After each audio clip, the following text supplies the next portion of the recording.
Kemudian jodoh itu seperti apa Pak Ustadz? Apa orang yang sudah menikah terus meninggal terus menikah lagi, apakah itu berarti jodohnya juga Pak Ustadz? Karena berjumpa orang berjodoh atau karena jodoh dia berjumpa? Memang jam-jam setengah 11 nih payah nangkap memang. Karena ada jodoh baru berjumpa atau karena berjumpa itu orang berjodoh? Karena ada jodoh lah maka berjumpa. Kalau tak ada jodoh sampai mati tak akan berjumpa.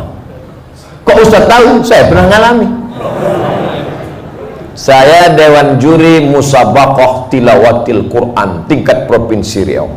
Kan pikir Ustaz alang-alang.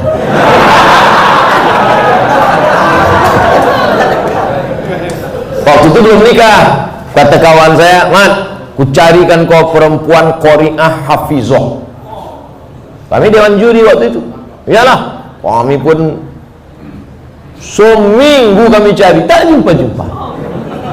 Setelah saya nikah tahun berikutnya, pas kami sedang makan nasi goreng, berbisik kawan saya, "Mat, yang kita cari tahun lalu itu di belakang.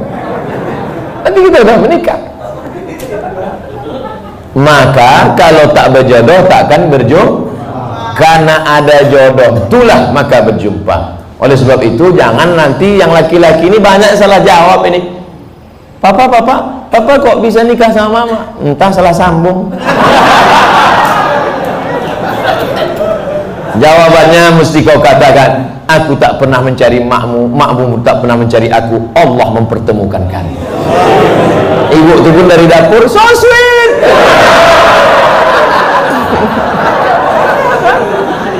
Karena jodoh lah kalian jumpa. Ustaz mohon pencerahan permasalahan saya ini. Beberapa bulan yang lalu saya keguguran, usia kandungan 3 bulan 10 hari.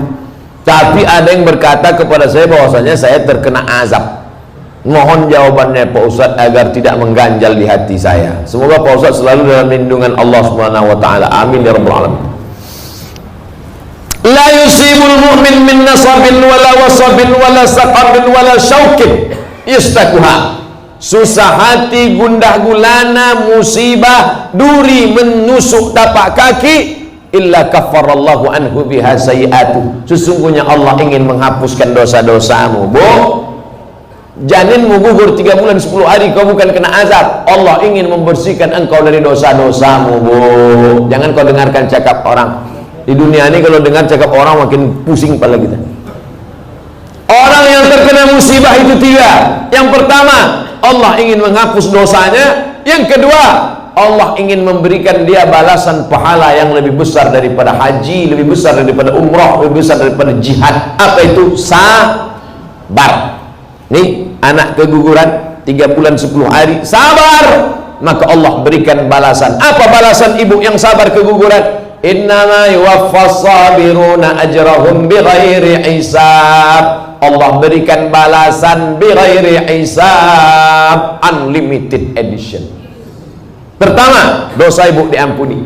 Yang kedua, Allah berikan ibu balasan pahala unlimited. Yang ketiga, di akhirat Allah naikkan derajat. Ada orang-orang yang derajatnya sudah sampai tinggi tapi amalnya tak cukup, maka kata Allah kasih dia ujian sehingga ketika dia sabar dia layak untuk menempati itu.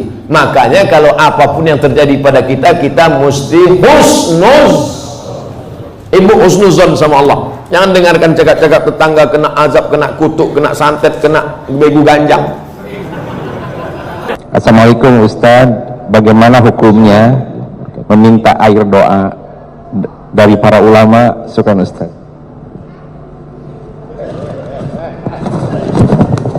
Sahabat Nabi ada bernama Abdullah ibnu Abbas radhiyallahu anhu. Dialah yang didoakan Nabi, Allahumma faqihhum fid din, dalamkan ilmu agamanya, wa 'allimhu ta'wil, ajarkan dia ta'wil Al-Qur'an. Apa kata Abdullah bin Abbas?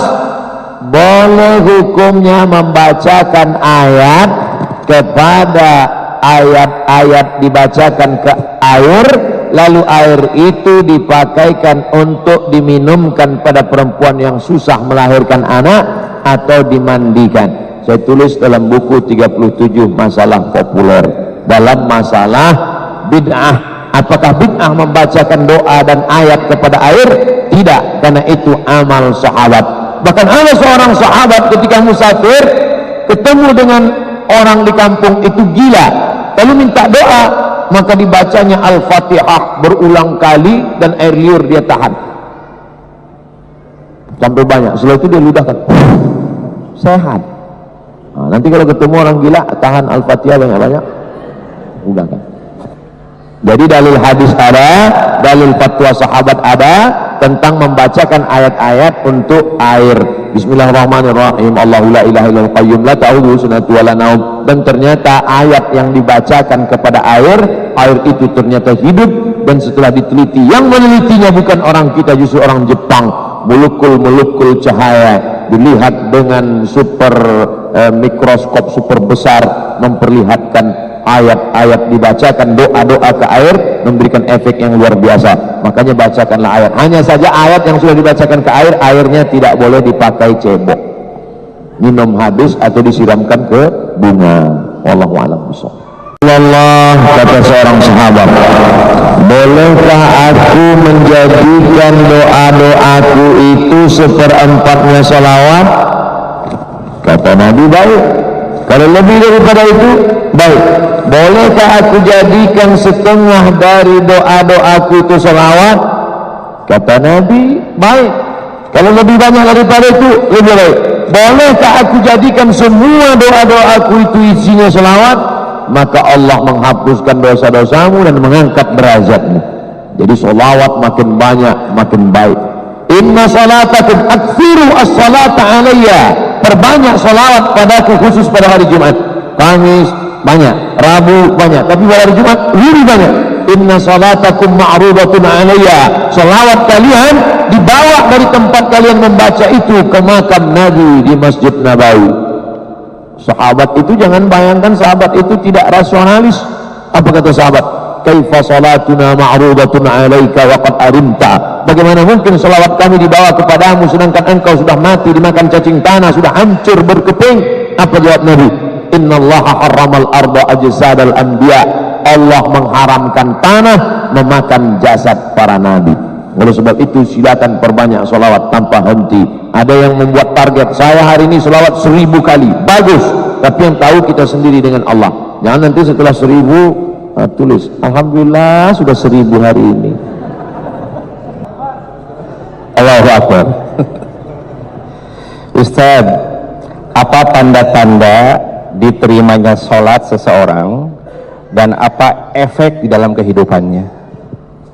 Buka tafsir Al-Kabir ditulis oleh Imam Fakhruddin Ar-Razi, meninggal tahun 606, dalam tafsir surat Al-Qadar, inna anzalnahu fi lailatul qadar. Tidak ada yang tahu siapa yang dapat Lailatul Qadar, tidak ada yang tahu siapa yang dapat taubat nasuha, tidak ada yang tahu siapa dapat haji mabrur, tidak ada yang tahu siapa yang dapat salat wusta, tidak ada yang tahu.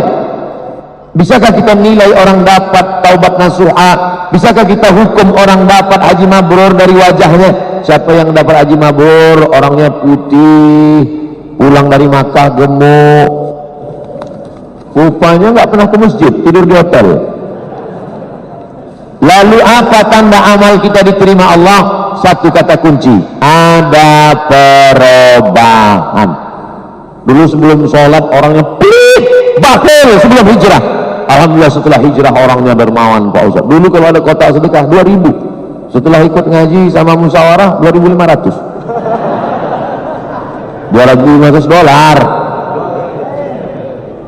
Ada perubahan. Itu Pak Haji dulu Pak Ustaz, sebelum berangkat haji pakai celana pendek, pulang haji nggak pakai celana sama sekali, pakai jubah. Wallahu a'lam.